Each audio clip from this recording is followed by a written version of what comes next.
Hi.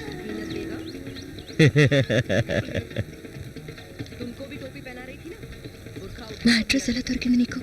Director enquiry నుంచి. What? లోపలి పిలవా, బయట నిలబెడతావా? Where you must leave now. Sharmi తొందరగా ఇదిగో వచ్చేస్తున్నా.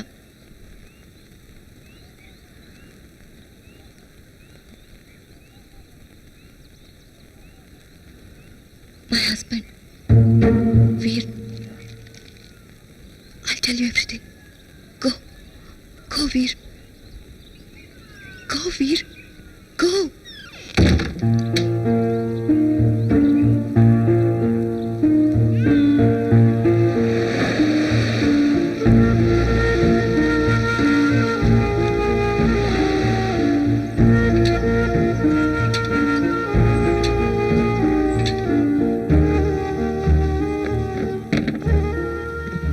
నువ్వు ముందే ఎందుకు చెప్పలేదు? ఏంటి? నీకు హస్బెండ్ ఉన్నాడని. గేమ్స్ ఆడుతున్నావు నాతో. నువ్వేమో బెంగాలీ, అతనేమో అయ్యర్. పెళ్ళ ఇంటి పేరు ఎందుకు మార్చుకోలేదు? చూడు, పెళ్ళైన తర్వాత కూడా నేను నా ఇంటి పేరు పెట్టుకోవడానికి నిర్ణయించుకున్నాను.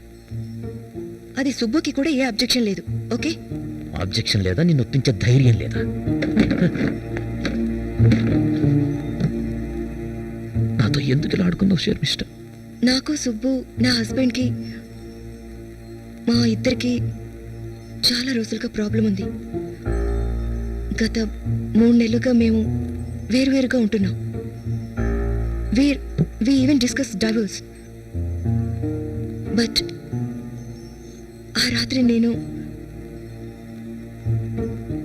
నీ ఇంటికి వచ్చిన రోజు, ఆ రాత్రి నుంచి నాలో బాగా గిల్టీ ఫీలింగ్ మొదలైంది వీర్, బాగా.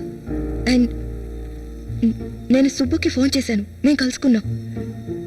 5 ఏళ్ల వివాహ బంధాన్ని జీవితంలోంచి అలా అరెస్ట్ చేయలేం కదా వీర్. ఇప్పుడు మేము మా ప్రాబ్లమ్స్ సార్ట్అవుట్ చేసుకోవాలని నిర్ణయించుకున్నాం వీర్.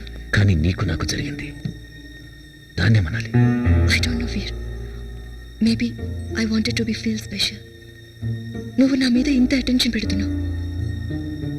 అది నేనేమనుకుంటున్నానంటే, నేను నా జీవితంలో సంతోషంగా ఉండాలనుకున్నాను. నా జీవితంతో ఆడుకొని ఇప్పుడు ఆట ముగిసింది. Back to business. Shut up Veer. You shut up.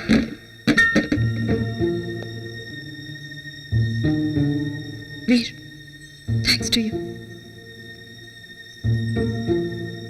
నీ వల్లనే సుబ్బు నేను మళ్ళీ వి కేమ్ టుగెదర్. ఇంతకన్నా ఏవి చెప్పలేను.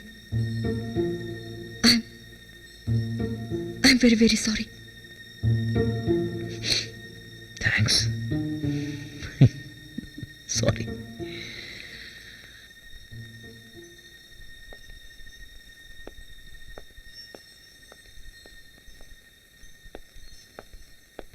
But tell me one thing. నిన్న రాత్రి నీ హస్బెండ్తో నువ్వు పడుకున్నావా? Veer, shut up and tell me. Veer అతను నా హస్బెండ్. నేనెవరిని? ఈ సాయంత్రం నువ్వు నా ఫ్లాట్కి రాగలవా? వన్ లాస్ట్ టైం నీకోసం స్పెషల్గా ఏదైనా వండుతాను. నేను రాలేను. రేపు, No. Next week.